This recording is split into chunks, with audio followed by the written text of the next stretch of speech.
बिस्मिल्लाहिर्रहमानिर्रहीम अस्सलाम वालेकुम। मेरा नाम है दिल अब्बास और आप देख रहे हैं ईडी इलेक्ट्रिक यूट्यूब चैनल। प्यारे दोस्तों, आज की इस वीडियो के अंदर आप जानेंगे कि हमारे घरों के अंदर लगे ये जो यूपीएस होते हैं, चाहे 700 वाट का हो या 1000 वाट का, इसको आप किस तरीके से एक सोलर इन्वर्टर के अंदर मुकम्मल तब्दील कर सकते हैं।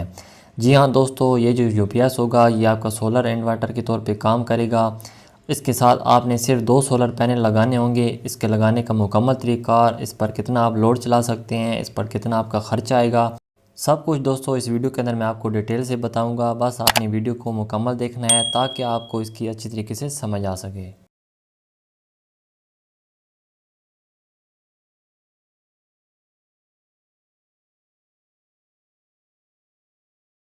तो यहाँ पर दोस्तों एक यूपीएस तो ऑलरेडी हमारे घर के अंदर पहले ही लगा हुआ था। अब इसके साथ बाकी किस तरीके से हमने फिटिंग और करनी है वो आपको बताता हूँ। तो यहाँ पर दोस्तों हमारे पास ये 2 पैनल लगे हैं जे कंपनी के बाईफेशियल एन टाइप 550 वाट वाले सोलर पैनल।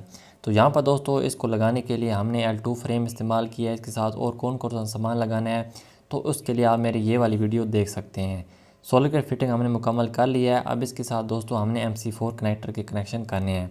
जैसा कि दोस्तों आपको पता होगा, जब सोलर पैनल आप लगाएंगे तो उसके पीछे आपको 2 लीड नज़र आएंगी जिनके साथ इस तरह के MC4 कनेक्टर लगे होते हैं। तो दोस्तों जब आप सोलर पैनल की फिटिंग करेंगे तो उसके पीछे इस तरीके से 2 MC4 कनेक्टर लगे होते हैं। तो आपने इनको बिल्कुल नहीं काटना। अगर आप इनको काट देंगे तो जो कंपनी ने इसकी वारंटी दी होती है वो ख़त्म हो जाती है। ठीक है दोस्तों, अब यहाँ पर एक किस तरीके से लगाने हैं वो तरीक़ाकार मैं आपको बताता हूँ। तो यहाँ पर दोस्तों ये एक पेयर बना बनाया मिलता है, किसी भी इलेक्ट्रिक शॉप से आपको ये आसानी से मिल जाता है। इस तरीके से ये मेल और फीमेल होता है जो कि आपस में लूप हो जाता है जब हम सोलर पैनल के कनेक्शन करते हैं। ठीक है दोस्तों, एक इसके अंदर मेल होता है, दूसरा फीमेल होता है। तो यहाँ पर इसको लगाने के लिए भी थोड़ा सा आपको ध्यान देना होगा वीडियो पर। सबसे पहले दोस्तों ये हमारे पास मेल है और ये हमारे पास फीमेल है। ठीक है दोस्तों, तो जो मेल की पहचान होती है दोस्तों वो आप देख सकते हैं कि ये अच्छी क्वालिटी का अगर आप लेंगे तो उसके ऊपर एक प्लस का निशान बना होता है जो कि हमारा मेल वाला कनेक्टर होता है। ठीक है दोस्तों, अब इस तरीके से हमारा फीमेल वाला है तो इसके ऊपर माइनस का यहाँ पर ये निशान बना हुआ है। तो इस तरीके से भी आप मेल और फीमेल की पहचान कर सकते हैं। तो यहाँ पर दोस्तों इन MC4 के साथ आपको 2 अलग से पिनें भी नज़र आ रही होंगी। इनको आप पिन भी कह सकते हैं और कनेक्टर भी कह सकते हैं। ये भी हमारे पास मेल और फीमेल होती हैं। अब इनको लगाने के लिए भी दोस्तों अगर आप नए हैं तो थोड़ा सा आपको तजर्बे की ज़रूरत होगी। जो आम बंदा लगा रहा है, जैसे कि हमारे सोलर वाले हज़रात लगा रहे हैं, तो उनको तो पता होता है। दोस्तों ये जो हमारे पास होती है एक लंबी जो हमारे पास पिन होती है वो आपने यहाँ पर ध्यान देना है कि वो हमारी मेल के अंदर लगती है।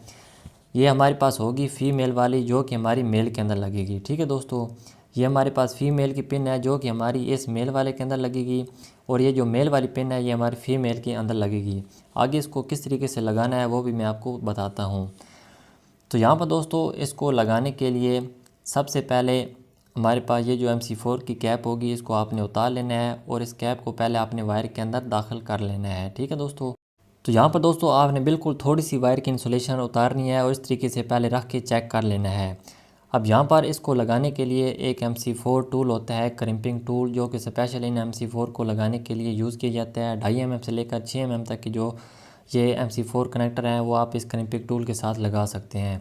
प्लास के साथ बिल्कुल नहीं लगाना, वो कनेक्शन अक्सर लूज़ हो जाता है। इस तरीके से आपने इसको पहले उल्टा कर लेना है और इसके अंदर आपने थोड़ा सा इसको फिट कर लेना है। थोड़ा सा इसको प्रेस करके रखना है ताकि ये गिरे ना। अब जो वायर होगी दोस्तों उसको आपने इस तरीके से इस कनेक्टर के अंदर यहाँ पर फिट करना है।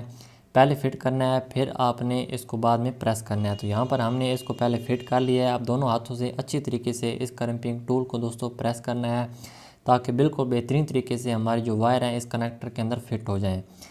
तो यहाँ पर दोस्तों आप देख सकते हैं कि इस क्रिम्पिंग टूल की मदद से हमारा ये जो कनेक्शन है बिल्कुल बेहतरीन तरीके से यहाँ पर फिट हुआ है। इसके अंदर किसी किस्म की जो लूजिंग की गुंजाइश है वो बिल्कुल नहीं रहती। यहाँ पर आप खुद देख सकते हैं कितनी बेहतरीन तरीके से इसने हमारी इस वायर को इस कनेक्टर के अंदर फिट किया है। बाद दो यहाँ पर प्लास की मदद से इसको फिट करते हैं जो कि फ्यूचर में लूज़ हो जाता है, जिससे आपके जो सोलर पैनल के अंदर शॉर्ट सर्किट होगा, सोलर पैनल आपके जल भी सकते हैं। तो यहाँ पर आपने हमेशा इसके साथ ये क्रिम्पिंग टूल इस्तेमाल करना है ताकि अच्छी तरीके से कनेक्शन बने। अब यहाँ पर जब आप वायर लगाएंगे तो टिक की एक आवाज़ आएगी। तो यहाँ पर इस तरीके से दोबारा आप जब टिक की आवाज़ आएगी तो आप समझ लेने कि आपकी ये जो कनेक्टर है बिल्कुल बेहतरीन तरीके से अपनी जगह पर फिट हो चुका है। इस कैप को आपने इस तरीके से लगा लेना है। तो यहाँ पर हमारे पास ये एक MC4 के कनेक्शन मुकम्मल हो चुके हैं। तो अब यहाँ पर दोस्तों इसी तरीके को फॉलो करते हुए हमारे पास जो दूसरा फीमेल का MC4 होगा उसको हम लगा लेंगे। तो एक बार मैं आपको यहाँ पर ये दिखा देता हूँ। इस तरीके से हमारी ये जो पिन होती है ये हमारी इस मेल के अंदर फिट हो जाती है और लूजिंग नहीं रहती। ठीक है दोस्तों। तो सोलर पैनल की जो वायर थी दोस्तों उनको हमने पाइप के अंदर से गुजार कर यहाँ पर पहुँचा दिया है ताकि धूप से वायर ख़राब ना हो। अब इसके बाद दोस्तों एक आपको ज़रूरत पड़ेगी इन सोलर पैनल के साथ MPPT चार्ज कंट्रोलर को लगाने की। ठीक है दोस्तों। यहाँ पर हमारे पास ये सिमटेक कंपनी का हाइब्रिड सोलर चार्ज कंट्रोलर है 70 एम्पेयर का।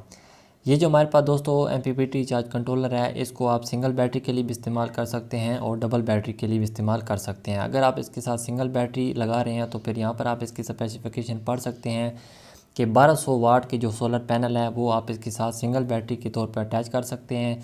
अगर डबल बैटरी है तो फिर आप इसके साथ 4 सोलर पैनल यानी कि 2400 वाट आपके पास बन जाएगा, इसके साथ आप अटैच कर सकते हैं। तो यहाँ पर हमारे पास ये 70 एम्पेयर वाला चूँकि मॉडल है तो इससे आप 70 एम्पेयर की आउटपुट ले सकते हैं। 100 एम्पेयर वाला भी इसके अंदर आता है। अब यहाँ पर एफिशिएंसी की बात की जाए तो कंपनी का जो क्लेम है वो ये कहती है कि आप इससे 87 से 94% एफिशिएंसी ले सकते हैं। यानी आपको ये जो सिस्टम है ये इतना ज़बरदस्त तरीके से काम करता है। ठीक है दोस्तों। अब इस तरीके से दोस्तों इसको हमने दीवार पर माउंट कर दिया है। यहाँ पर आप देख सकते हैं चारों कोनों के अंदर एक एक स्क्रू से हमने इसको माउंट कर दिया है। तो यहाँ पर दोस्तों सोलर पैनल से जो हमारी वायर है वो यहाँ पर आ रही है। यहाँ पर हमने एक DC ब्रेकर इस्तेमाल की है 63 एम्पेयर वाला। ठीक है दोस्तों। अब यहाँ पर इस ब्रेकर के अंदर जो आपने वायर की कनेक्शन है वो इस तरीके से करने हैं जिस तरीके से हम AC ब्रेकर के कनेक्शन करते हैं। यानी जिस हिम्मत से आपने ऊपर रेड लगाई है तो नीचे से उसी हिम्मत से रेड आउट करनी है। यहाँ से ब्लैक लगाई है नीचे से भी ब्लैक आउट करनी है। यहाँ पर प्लस माइनस दिए गया होता है यहाँ पर, लेकिन इसके प्लस माइनस उल्टा होता है तो आपने इसका प्लस माइनस नहीं देखना। जिस तरीके से आप ऊपर से वायर लगा रहे हैं सेम उसी तरीके से आपने नीचे से उसी कलर की वायर को आउट करना है। फिर बाद में हमारी ये जो वायर है ये आउट होकर सिमटेक MPPT के अंदर लगेंगी। लेकिन दोस्तों इस वायर को हमने सबसे पहले इसे कंट्रोलर के अंदर नहीं लगाना। ठीक है। इसके अंदर पहले जो हमने बैटरी की वायर लगानी है फिर इसके बाद हमने सोलर की वायर लगानी है। अब यहाँ पर इसके नीचे कुछ पोर्ट दिए होते हैं। पहले पोर्ट के अंदर हमारी सोलर की वायर लगाई जाती हैं, दूसरी के अंदर बैटरी की वायर लगाई जाती हैं, फिर इस तरीके से तीसरी के अंदर आप यहाँ पर लाइन लगा सकते हैं। अब यहाँ पर दोस्तों हम जो इसके साथ बैटरी की वायर इस्तेमाल कर रहे हैं वो हम कर रहे हैं 10 mm की वायर। यहाँ पर अगर आपके पास 4 सोलर पैनल हैं तो आप यहाँ पर 10 की भी इस्तेमाल कर सकते हैं और 16 mm की वायर भी इस्तेमाल कर सकते हैं बैटरी के साथ। वायर हमेशा अच्छी इस्तेमाल करनी है। और फिर इन वायर के साथ दोस्तों आपने लग्स लाजमी लगाने हैं। ये जो केबल लग्स होता है ये भी जितने वायर आपके mm की होगी उसी हिसाब से होता है। तो ये लग्स आपने लाजमी लगाने हैं ताकि जो बैटरी के साथ कनेक्शन है वो बिल्कुल अच्छी तरीके से हो। किसी किस्म की लूजिंग इसके अंदर नहीं होनी चाहिए। लूजिंग होगी तो फिर ये कंट्रोलर जल्दी ख़राब भी हो सकता है।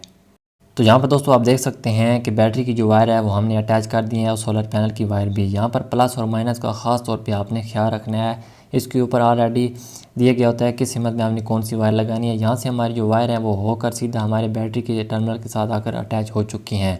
यहाँ पर हमारे पास ये हमने पैनल के अंदर जो DC ब्रेकर लगाया है इसको हमने यहाँ पर ऑन कर दिया। जैसे ही आप इसको ऑन करेंगे ठीक है तो आपका जो ये कंट्रोलर होगा वो ऑन हो जाएगा। यहाँ से हमारे वायर आउट होकर सीधा हमारे इस MPPT के अंदर आकर यहाँ पर लग रही हैं। ठीक है दोस्तों। यहाँ पर फिर आपको बता रहा हूँ पहले आपने इसके अंदर बैटरी की वायर लगानी है ताकि ये सिस्टम को डिटेक्ट कर ले कि 12 वोल्ट का है ये 24 का।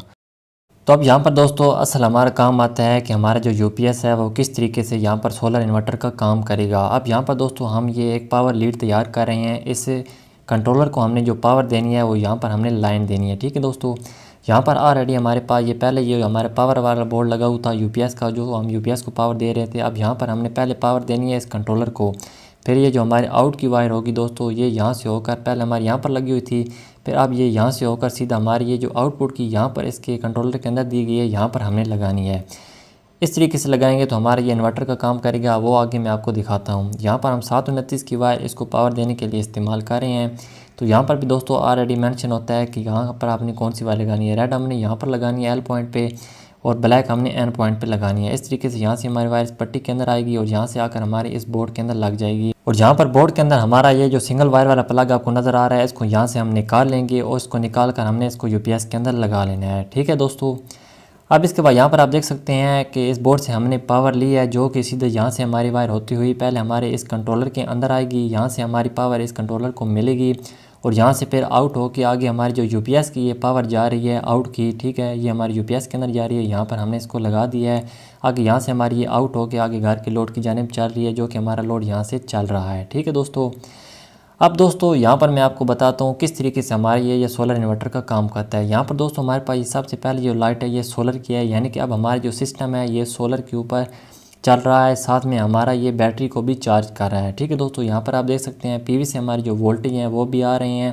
तो यहाँ पर दोस्तों हमारे जो पीवी से वोल्टेज आ रहे हैं दोनों पैनल के 83.5 आ रहे हैं, करंट है 3.7 है। उस तरीके से ये बैटरी के एम्पेयर हमें बता रहा है। ठीक है दोस्तों, अब दोस्तों मैं आपको बताता हूँ किस तरीके से ये एमपीपीटी हमारे यूपीएस को सोलर इन्वर्टर पे मुंतकिल करता है। ठीक है दोस्तों, यहाँ पर आप देख सकते हैं अभी इस बोर्ड का जो स्विच ऑफ है, मैंने यहाँ पर स्विच को ऑन कर दिया है, स्विच ऑन हो चुका है। अब यहाँ से हमारा जो करंट है ये सबसे पहले दोस्तों जाएगा इस एमपीपीटी चार्ज कंट्रोलर के अंदर। ठीक है दोस्तों, यहाँ पर येलो कलर के इंडिकेटर है, ये हमारे जो पैनल से वोल्टेज आ रहे हैं उनको शो कर रही है कि अब हमारी जो बैटरी है ये पैनल से चार्ज हो रही है, साथ में हमारे घर का जो लोड है वो भी सारा हमारा ऐसे सोलर के ऊपर चल रहा है। यहाँ पर हमारी पावर ऑन है। अब यहाँ पर दोस्तों होना तो ये चाहिए था कि ये यूपीएस के ऊपर ये जो पावर वाली जैसे कि ऑन होती है, जैसे इसको वापटा मिलती है सबसे पहले हमारी ये ग्रीन लाइट यहाँ पर ऑन हो जाती है।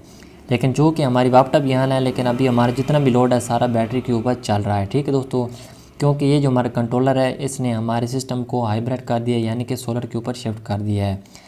यहाँ पर हमारे पास ये जो सोलर की पावर है ये ऑन होगी। जैसे ही दोस्तों यहाँ पर मिसाल के तौर पर बादल आ जाते हैं, रात हो जाती है, तो ये सोलर वाली जो लाइट है ये बंद हो जाएगी। ऑटोमेटिक आपका ये जो कंट्रोलर है ये वापस से बैटरी को चार्ज कर देना शुरू कर देगा। ठीक है दोस्तों, यहाँ पर ये वाली लाइट ऑन हो जाएगी। अब यहाँ से मैं आपको करके दिखाता हूँ। फ़र्ज़ करें मिसाल के तौर पर दोस्तों यहाँ पर बादल आ चुके हैं, रात हो चुकी है, हमारे पीवीसी जो करंट है वो आना बंद हो गया है। यहाँ पर पीवीसी जैसी करंट बंद हुआ है, ठीक है दोस्तों, तो यहाँ पर इस कंट्रोलर का जो हाइब्रिड सिस्टम है वो ऑटोमेटिक ऑन हो जाएगा और आपकी जो बैटरी है वो डायरेक्ट वापस से चार्ज होना शुरू हो जाएगी। ठीक है दोस्तों, साथ में आपका जो लोड है वो भी बाईपास होकर वापस से चलना शुरू हो जाएगा। यहाँ पर आप यूपीएस के ऊपर भी मैं आपको दिखा देता हूँ कि हमारा जो वापटा वाला साइन है वो ऑन हो चुका है। यहाँ पर आप देख सकते हैं कि हमारा जो वापटा वाला साइन है वो ऑन हो चुका है, मतलब कि अब हमारी ये जो बैटरी है हमारी ये वापटा से चार्ज हो रही है। ठीक है दोस्तों, क्योंकि सोलर तो ऊपर बंद हो चुका है ना, अब यहाँ पर हमारी ये पावर भी ऑन है।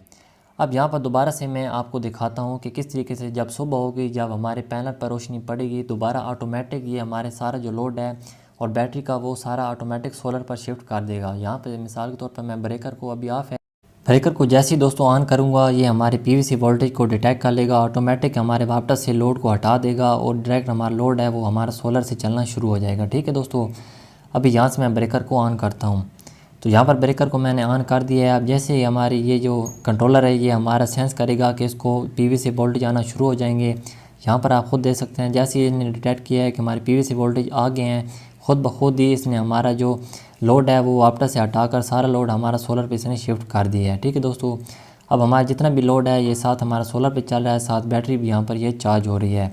अब यहाँ पर आप देख सकते हैं पावर भी यहाँ पर ऑन है और यूपीएस के ऊपर भी मैं आपको दिखाता हूँ। ठीक है दोस्तों, यहाँ पर ये हमारी पावर ऑफ है, मतलब हमारी ये कोई पावर आगे ट्रांसफ़र नहीं कर रहा बल्कि इसे सोलर को इस्तेमाल कर रहा है।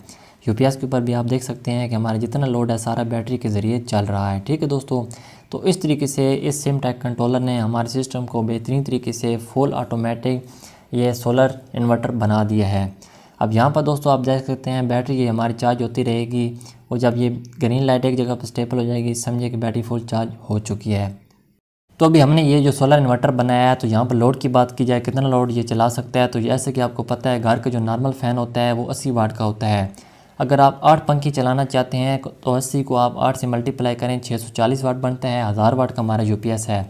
इस तरीके से हमारे पास जो एलईडी नॉर्मल होता है वो 12 वाट का होता है। 8 बल्ब अगर आप चलाना चाहते हैं 96 वाट बनता है, तो टोटल हमारे पास जो वाट बनी है वो 736 वाट।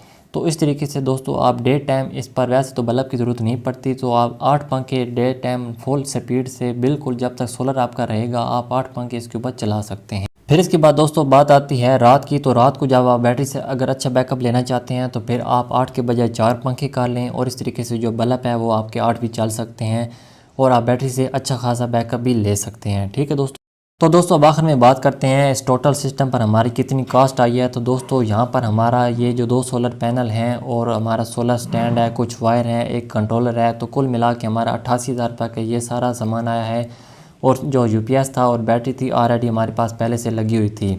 तो इस तरीके से यूपीएस और बैटरी को भी अगर मिलाया जाए तो तकरीबन 1,60,000 रुपये के अंदर हमारा ये सारा सिस्टम मुकम्मल तैयार हुआ है। तो यहाँ पर दोस्तों इस तरीके से आप ख़ुद अंदाज़ा लगा लें कि छोटी सी फैमिली के लिए ये सिस्टम बिल्कुल बेहतरीन तरीके से काम करता है।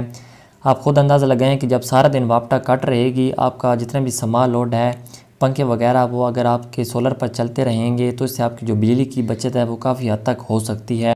तो मेरा मशवरा आपको यही है, अगर आपके पास पुराना यूपीएस ऑलरेडी लगा हुआ है तो आप उसको बिल्कुल बेहतरीन तरीके से इस सिस्टम की मदद से फुल सोलर इन्वर्टर बना सकते हैं। दोस्तों, अगर ये वीडियो अच्छी लगे तो वीडियो को एक लाइक ज़रूर कर देना। चैनल को पहली बार देख रहे हैं, चैनल को सब्सक्राइब करके साथ घंटी को भी दबा देना, ताकि आइंदा भी आपको इस तरह से इलेक्ट्रिकल के मुतालिक वीडियो देखने को मिलती रहें। मिलते हैं नेक्स्ट वीडियो में, दुआ में ज़रूर याद रखिएगा। तब तक के लिए अल्लाह हाफिज़।